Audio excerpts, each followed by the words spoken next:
तो अस्सलाम वालेकुम, हाज़िर अपने नई वीडियो के साथ। तो आज का हमारा टॉपिक 10.5 जिसमें हम आज पढ़ेंगे डैम्प ऑसिलेशन। ठीक है, तो डैम्प ऑसिलेशन क्या होता है बेटा, जब कोई बॉडी क्या करती है बेटा, वाइब्रेट करती है अपने मीन पोजीशन के इर्द गिर्द, तो आहिस्ते आहिस्ते क्या होती है बेटा, उसकी एम्पलीट्यूड में कमी वाक़ई होती है और वो एक वक्त ऐसा आता है कि वो मीन पोजीशन पर स्टॉप हो जाती है। तो ये क्या कहलाता है बेटा, आपके पास डैम्प ऑसिलेशन कहलाता है। यानी कि ये जो मास है आपके पास, मास ऑफ बॉब है, ठीक है, जो ऑसिलेट कर रहा है अपने मीन पोजीशन के इर्द गिर्द, और ऐसे ऐसे क्या होगी बेटा, इसकी एम्पलीट्यूड में कमी वाक़ई होती रहेगी और एक जगह पे रेस्ट पोजीशन पे, मीन पोजीशन पे स्टॉप हो जाएगी। तो क्या ये क्या कहलाता है बेटा, डैम्प ऑसिलेशन कहलाता है। यानी ऑसिलेशन क्या हो गई बेटा, डैम्प हो गई, ख़त्म हो गई।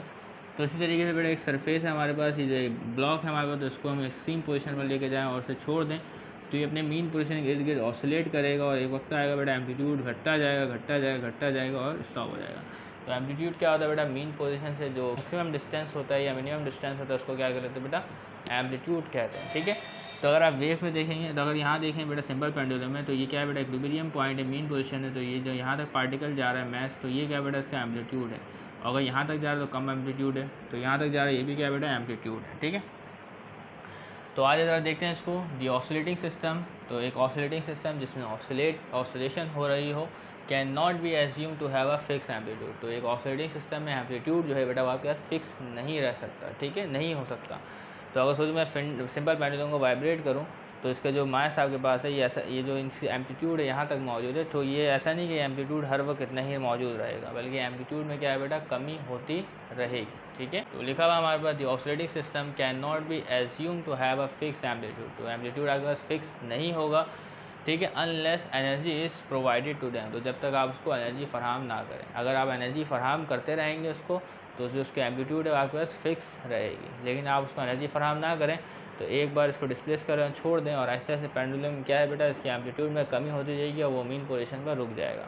तो अगर आप इसको एनर्जी फराहम करते रह रहे हैं, तो क्या है बेटा, एम्पलीट्यूड फिक्स आपके पास रह सकता है। ओके, द रेजिस्टिव और damp forces progressively reduces the amplitude of the oscillation. तो एम्पलीट्यूड कौन रिड्यूस करता है, तो यहाँ पे लिखा हुआ है द रेजिस्टिव और डैम्प फोर्सेस। ठीक है, रेजिस्टिव फोर्सेस यानी क्या होती है बेटा, मुज़ाहमती फोर्सेस। ठीक है, तो क्या करेंगे बेटा, ऑसिलेशन में मुज़ाहमत करेंगे और उसके एम्पलीट्यूड को ख़त्म करेंगे, रिड्यूस करेंगे। द रेजिस्टिव और damp forces progressively reduce the amplitude of the system. ठीक है, amplitude of the oscillation. Clear है। तो आपसे एमसीक्यू में पूछा जाए कि एम्पलीट्यूड में कमी किस वजह से होती है, तो रेजिस्टिव या डैम्प फोर्सेस की वजह से एम्पलीट्यूड में बेटा कमी वाक़ई होती है। क्लियर है। तो उसके बाद लिखा for example a knock against a table. तो अगर एक टेबल में क्या किया नॉक किया जाता है, ठीक है, causes a table to vibrate. तो टेबल में क्या प्रोड्यूस होती है बेटा, वाइब्रेशन प्रोड्यूस होती है, तभी तो हमारे तक उसमें से आवाज़ पहुँचती है कानों तक। ठीक है, तो अगर वाइब्रेट नहीं होगा तो आवाज़ भी हमारे तक नहीं पहुँचेगी। तो अगर किसी ड्रम को भी वाइब्रेट करें, तो उसमें बेटा जो ड्रम की स्किन है वो वाइब्रेट होती है, तभी हमारे तक साउंड वेव्स पहुंचती है। ठीक है, तो टेबल को भी नॉक कर दे तो उसमें बेटा वाइब्रेशन प्रोड्यूस होगी। The re vibration also fade away often after completing many hundreds of vibration. तो आप एक बार वाइब्रेट करेंगे तो बेटा उसमें दोबारा भी तो वाइब्रेट होगी। ठीक है, जो री वाइब्रेशन है क्या है बेटा, वो कम होने लगेगी। The re vibration also fades away often after completing many hundreds of vibration. तो री वाइब्रेशन में क्या है बेटा, कमी आने लगेगी 100 वाइब्रेशन होने के बाद, यानी मैनी 100 वाइब्रेशन होने के बाद, यानी ज़्यादा वाइब्रेशन होने के बाद क्या है बेटा, इसमें कमी आने लगेगी।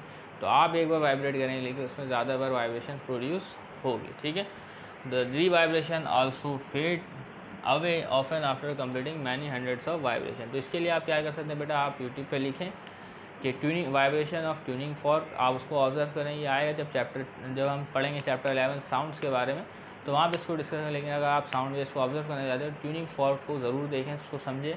तो उसकी अलग अलग फ्रिक्वेंसी होती है, अलग अलग वाइब्रेशन प्रोड्यूस होती है पर सेकेंड, तो आप उसको चेक करें। ठीक है, तो इसी तरीके से बेटा डैम्प सिस्टम क्या होता है, तो एक सिस्टम होता है जो क्या होता है बेटा, डैम्प होता है, जिसमें एक फ्रिक्शन का असर मौजूद है, फ्रिक्शन के इफेक्ट्स मौजूद होते हैं। ठीक है, an oscillating system in which friction has an effect. ठीक है, एक ऐसा ऑसिलेटिंग सिस्टम, समझे ये एक ऑसिलेटिंग सिस्टम है, इस पर फ्रिक्शन का इफेक्ट है, तो ये कौन सा सिस्टम है, एक डैम्प सिस्टम है। ये भी कौन सा सिस्टम बेटा, एक डैम्प सिस्टम है, अगर इसके सरफेस में क्या मौजूद है बेटा, फ्रिक्शन मौजूद है। ठीक है, तो मौजूद है an oscillating system in this friction has an effect is a damp system. तो ऐसे सिस्टम को आप क्या कहेंगे बेटा, डैम्प सिस्टम कहेंगे। ओके, तो आगे बढ़ते हैं। अब in a simple harmonic motion is subjected to frictional forces. तो सिंपल हार्मोनिक मोशन जो शिकार है बेटा किसके, फ्रिक्शनल फोर्सेस के। ठीक है, तो उसमें क्या होता है, the amplitude of freely oscillating object. तो एक ऑब्जेक्ट है जो फ्रीली ऑसिलेट कर रहा है, लेकिन उसका एम्पलीट्यूड में क्या होती है बेटा, प्रोग्रेसिवली डिक्रीज होता है, ठीक है। वक्फे वक्फे के बाद से क्या होता है, उसमें कमी वाक़ होती रहती है। तो इसको भी देखते हैं हम लोग। But the friction not only affect the amplitude, तो फ्रिक्शन जो है, ठीक है, रेजिस्टिव फोर्सेज, डैम्प फोर्सेज या friction not only affect the amplitude but also slightly reduces the frequency. But frequency पर भी असरअंदाज होता है और फ्रिक्वेंसी में कमी वाक़ होती है। जब फ्रिक्वेंसी में कमी वाक़ होती है तो वेव लेंथ में इजाफा होता है, ठीक है। तो इस बात को आपने याद रखना है। तो आपसे एमसीक्यू में पूछा जा सकता है कि डैम्प ऑसिलेशन में क्या क्या रिड्यूस होता है, तो एम्पलीट्यूड रिड्यूस होगा, फ्रिक्वेंसी भी स्लाइडली रिड्यूस होगी। तो आप जानते हैं जब फ्रिक्वेंसी रिड्यूस होती है तो वेव लेंथ में भी इजाफा होता है, ठीक है। तो आपसे एमसीक्यू में पूछा जा सकता है, तो आपने इसे याद रखना है, ठीक है। तो an oscillation that fades away over time is called damp oscillation. तो ऐसी ऑसिलेशन जिसमें क्या हो बेटा, एम्पलीट्यूड में कमी वाक़ हो और क्या हो बेटा, ऑसिलेशन ख़त्म होने की जानिब बढ़े, ठीक है। An oscillation that fades away, oscillation में क्या बेटा, कमी आएगी और एम्पलीट्यूड क्या होगा, कम होगा, फ्रिक्वेंसी कम होगी, तो उसको आप क्या कहेंगे बेटा, डैम्प ऑसिलेशन कहेंगे, ठीक है ना। ऑसिलेशन ख़त्म हो जाएगी आहिस्ते आहिस्ते करके, जैसे जैसे एम्पलीट्यूड कम होता जाएगा, तो वो कहलाएगा डैम्प ऑसिलेशन। और इसको आप किताब में डिफाइन किया गया सिस्टम के लिए, तो आइए देखते हैं।